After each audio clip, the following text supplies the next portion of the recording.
Well, we made it to Florida. Yay! We've been trying to get here for a while, actually. Well, actually, ever since I've been driving a truck for about 8 years. I've been here twice, but never made it further than Jacksonville, which is at the very north part of the state. So we actually made it into Florida all the way down to the outskirts of Miami.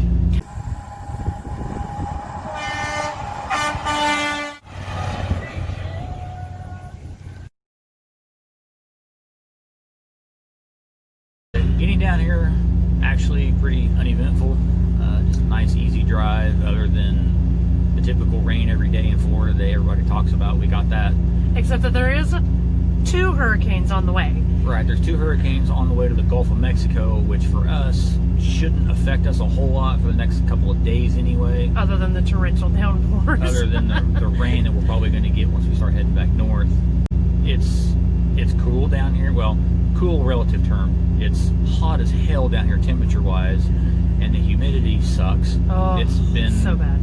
80% and above easily. The last day was 100%. Temperatures have been 90s? Mid-90s. For us, even though we're from Kansas, it's hot, and I don't like it. So I'm ready to go back to the north. It's sticky, and I don't like sticky. that. The humidity makes everything fog up. You can't wear glasses. You just shouldn't wear glasses here. Oh yeah, I step out of the truck, I fog up. I get stepped out of the truck stops, fog back up. It's just horrible. Turn the AC on. Oh, I gotta turn the AC on because it's getting hot in here. Yes. Excuse me. In light of the fact that the weather down here in Florida has been really, really hot, we spent a lot of our 34-hour race inside the truck. We did your basic things like cleaning house and making sure the dogs got groomed and taken care of, and of course cooking our dinner. But it turns out it's probably not a bad idea that we spent most of our time in the truck anyway, because apparently there's a lot of stuff down here in Florida that can kill you. There's the obvious things like hurricanes, alligators, sharks. We all know about those, right? But we did a little bit of research and found some really, really interesting ways that you can die in Florida. Number 1, there are bears, black bears, in Florida, about 4,000 of them. Number 2, black widow spiders. Did you know that there's 4 varieties of widow spiders that live in Florida? There's also panthers, which I know panthers are indigenous to most of North America, but I really didn't see them being down here where it's just so dang hot. But there's about 230 of them that live in this state. There are also wild boars. While I don't have any kind of population numbers, I'm staying the heck out of their way. Them dudes have got sharp tusks and they can run. There are snakes. Again, a lot of snakes indigenous to all of North America, but down here we have the cottonmouth, which is also known as the water moccasin. There are rattlesnakes and there are coral snakes. Something else that is apparently a good source for dying is the non-indigenous python population that's also down here. Thank you, pet owners who didn't want to own their pets anymore. Some of the other things you probably wouldn't think about. Lightning kills about 10 people a year. I know they get a lot of lightning strikes down here. Sinkholes kind of surprised me a little bit. Apparently about 400 a year. Flesh-eating bacteria, my favorite. Sounds like a fun way to die. Lionfish, another thing to worry about in the water. And being from the Midwest, it surprised me about this one. They have a lot of tornadoes down here. I think they're like 3rd in the United States for amount of tornadoes. 3rd. So, yeah. 3rd. So it's not all sunshine and rainbows down here.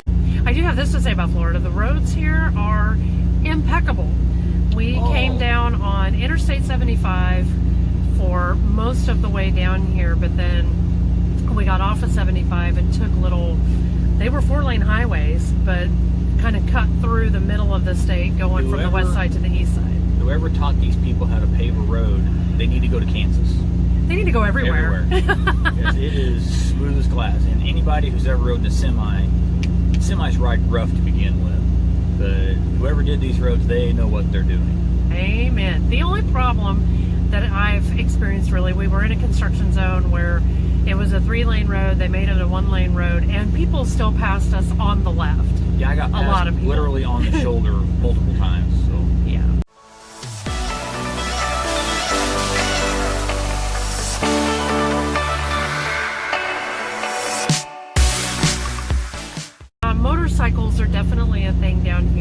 obviously the weather is pretty conducive to riding pretty much anytime you want. And yesterday, coming back north out of Miami, we passed several large gatherings of motorcycles. Yeah. There was one really big gathering of like cruiser style bikes, and then we saw a pretty good sized gathering of sport bikes, and then we got passed by some guy. He had to have been going 80 or 90 miles an hour. He was cruising for probably about $110, $120.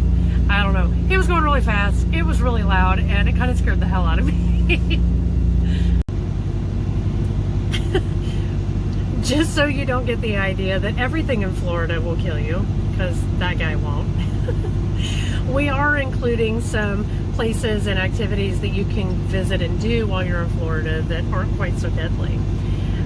We don't have any information on any of these. This is just a quick list of things that we found. I will link the URL below so that if you want to check it out, there's all of these things that we're going to talk about, plus a lot more. We're not travel agents. We're not doing a paid review or anything like that. This is just information that we found in a quick Google search. So starting this list off, we have Butterfly World, Dry Tortugas National Park, Ernest Hemingway House, which I just happen to know is in Key West, the Everglades tours, that's the airboat tours, if that's something that you're into, and of course, Fishing. every guy's dream. Awesome fishing down here, freshwater and saltwater, of course.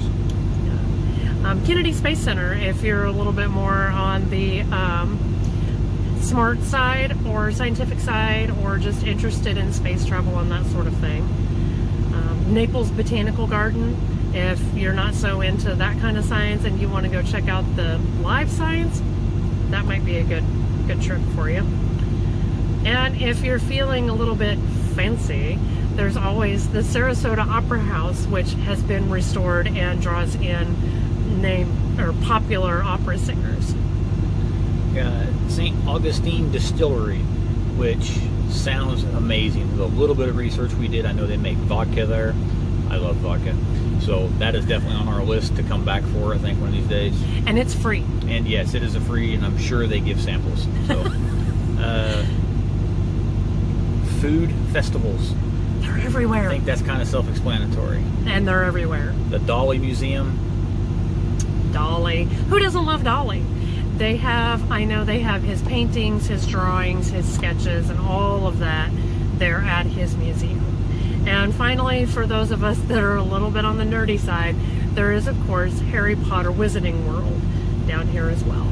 So, whatever, if you want to go do deadly stuff, you can go check out the alligator farms. If you want to do the less deadly stuff, I might suggest Butterfly World.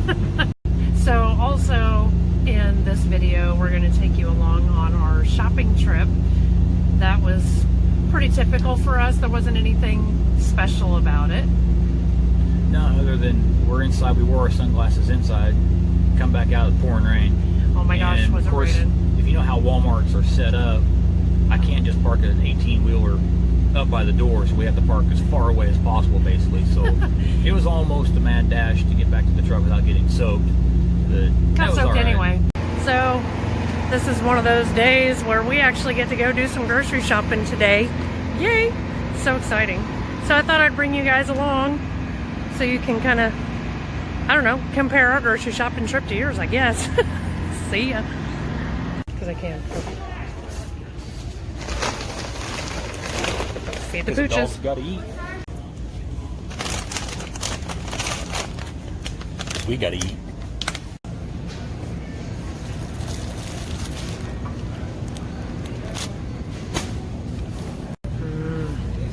Remember all those recipes I was talking about? Oh yeah. Never said I didn't cheat. When in Rome, do as the Romans do. And for a little taste of the exotic.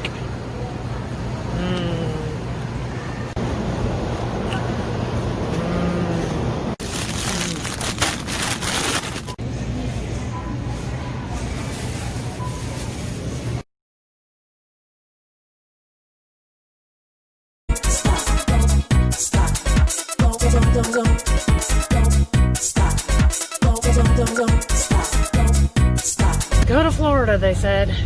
The weather is nice, they said. When I went in, I needed my sunglasses. When I came out, I should have had my umbrella. Luckily, literally right next door was a laundromat, so we actually got to do all of our laundry and everything the other day too. So we got really lucky with the setup. There wasn't a pizza place handy, unfortunately. No pizza. So we had to make do with what we bought at the grocery store for dinner, but very rarely do we get to be able to walk from one activity to the next activity without having to move our truck. Yeah, very, very rarely does that happen where we can leave the truck in one spot and only walk a block to a block and a half, 2 blocks, and have everything we need. So. Right. We really needed to do laundry, so thank goodness the laundromat was there, and it was a really nice facility. And there was, I don't even know what you call them in Florida, a drainage area, pond thing. Yeah, it was an overflow because obviously get a lot of rain in here, so it's an overflow for all the rainwater to go to. But while we were there, we had these guys for company.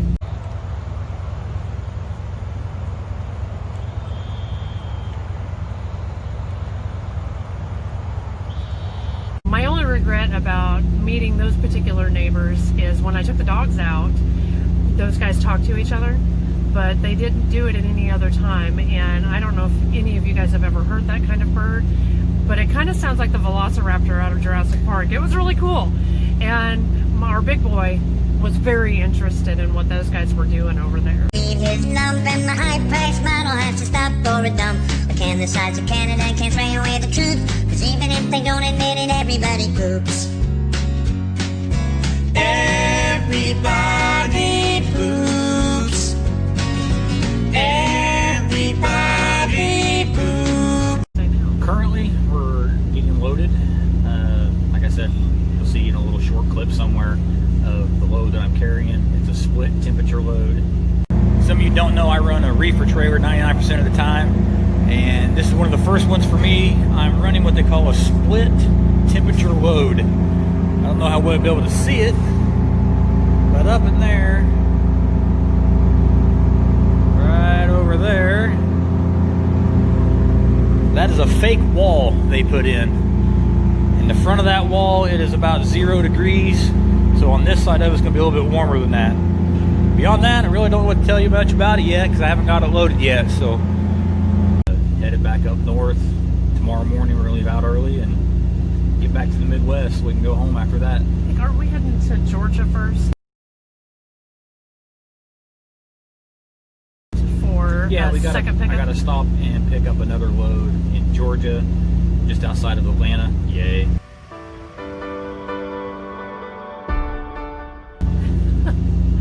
But then it's pretty much hauling all the way back to the Midwest, drop off, and then I'll get another load.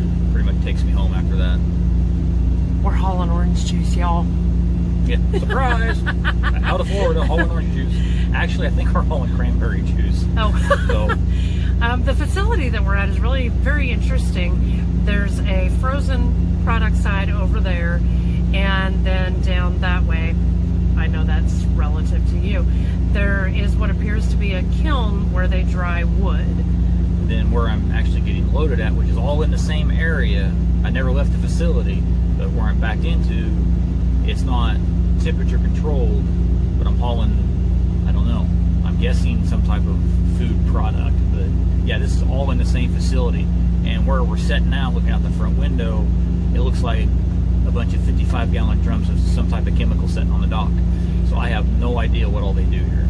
They have railroad tracks that run through here and signs that say no parking within 4 feet of the railroad tracks, but then they have, what do we see, a propane tank.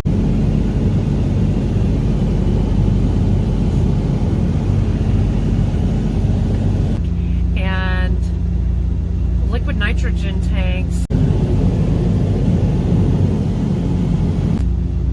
You know, Everywhere. yeah, planted right by the railroad tracks. I did also see these big pallet-sized plastic containers. They're what, 4 feet tall? Yeah. 50% citric acid and citric cleaner and all kinds of stuff around here. It's hard telling what all of this place does. I don't know how much any of them are connected to each other as far as they talking to each other, but it's all in one big facility. I know that. So, They have a 4-way stop inside the facility. yeah. And some interesting signage. I'll try to get some footage of some of the signage later. We'll video on the way out of here. It's not really tight quarters in here, but you definitely need to pay attention to what you're doing, because there's one of the roadways we go back out of here. It's one way only, or one truck at a time only.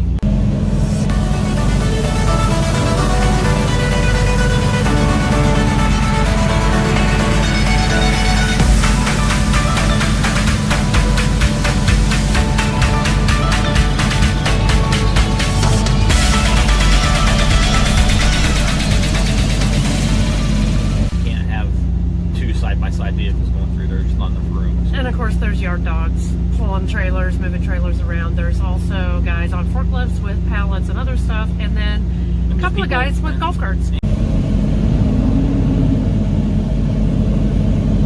And people just walking around. Yeah, pretty much just like your typical business. Yeah. That's our typical day. So I'm kind of looking forward to the cooler temperatures of the north for sure. yeah, we're going to try to find us a load, I think, coming out of the house, going somewhere north, maybe back up to Montana or something where it's maybe cooler. I'd like to go to Maine. Or, yeah, if we can get something going to the very northeast, I'd gladly take it. Dispatcher, do you hear that? Do you hear me? So, till next time. See you, bye.